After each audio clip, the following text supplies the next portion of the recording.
सबों का अभिनंदन। झारखंड के भाजपा कार्यालय में राजमहल विधायक अनंत ओझा प्रेस कॉन्फ्रेंस के माध्यम से यूपीए की गठबंधन सरकार पर जमकर बरसे। उन्होंने कहा कि वर्तमान में यूपीए की सरकार नई नियोजन नीति लागू कर राज्य की जनता और युवाओं को सिर्फ और सिर्फ दिग्भ्रमित करने का काम कर रही है। केंद्र की मोदी सरकार के द्वारा पिछड़ा वर्गों को 27% संवैधानिक दर्जा दिया गया, लेकिन राज्य में वर्तमान की यूपीए सरकार की कांग्रेस पार्टी पिछड़े वर्गों के लोगों को 27% आरक्षण देने की मांग कर रही है।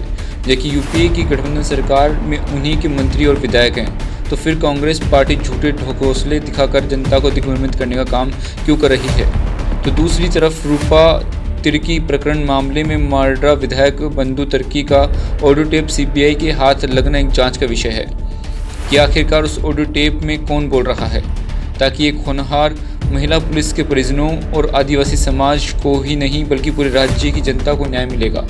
के भाव को आप सबों का अभिनंदन। भारतीय जनता पार्टी के आदरणीय क्षेत्रीय संगठन महामंत्री 2 दिनों के प्रवास पर यहाँ आए। संगठनात्मक कार्यों का उन्होंने अवलोकन भी किया। जिलाध्यक्ष श्री रामदास यादव जी के रूप में 2 दिनों तक संगठनात्मक अनेक प्रकार के कार्यक्रमों का संचालन हुआ।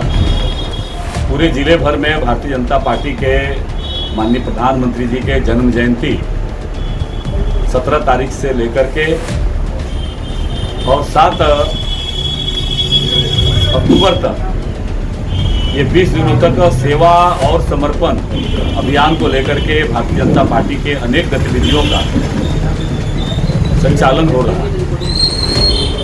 और माननीय प्रधानमंत्री नरेंद्र भाई मोदी जी के 20 वर्षों के जो राजनीतिक विशेष करके चाहे वो गुजरात के मुख्यमंत्री के रूप में हो, चाहे देश के यशस्वी प्रधानमंत्री के रूप में हो, उस अंत्योदय के भाव को जो समाज के अंतिम व्यक्ति है उसके लोक कल्याण को लेकर उन्होंने पूरा जीवन अपना समर्पित किया।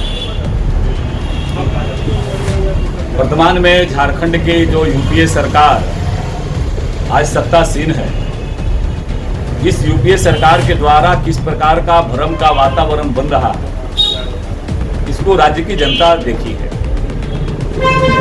यूपीए के गठबंधन के मुख्य घटक दल झारखंड मुक्ति मोर्चा, कांग्रेस पार्टी और राजद, ये तीनों गठबंधन के साथ मिलकर के सरकार चला रहे हैं। और इस सरकार के अपने एजेंडे में राज्य ने देखा है कि किस प्रकार से जो घोषणा पत्र लेकर के यूपीए के लोग आए थे हेमंत सोरेन जी के नेतृत्व में, नौजवानों के नियोजन नीति के माध्यम से उनको किस प्रकार से कुठारघात करने का यूपीए ने प्रयास किया है। राज्य ने यह भी देखा, पूर्ववर्ती रघुवर दास सरकार ने खास करके साहेबगंज जिला जैसे क्षेत्र के लोगों के हितों का, यहाँ के युवाओं के हितों का संरक्षण करने के लिए जो प्रयास किया था, वह प्रयास आज वर्तमान हेमंत सोरेन जी के नेतृत्व की सरकार में बेईमानी हो रही है। आप देख सकते हैं कि किस प्रकार से नियोजन नीति के माध्यम से सत्ता शीर्ष पर बैठे लोगों के द्वारा लगातार भ्रम का वातावरण पहुंचाया जा रहा है।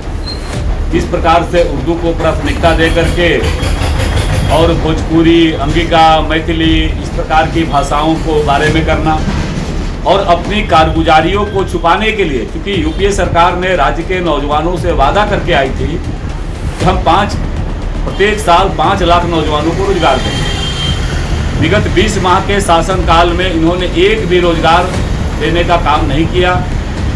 उल्टे हमारे अनुबंध पर आधारित जो कर्मी थे, उन कर्मियों को भी हटाने का काम ये सरकार किसी न किसी प्रकार से एन प्रकार अड़ंगा डाल करके और वो करने का काम कर रही है।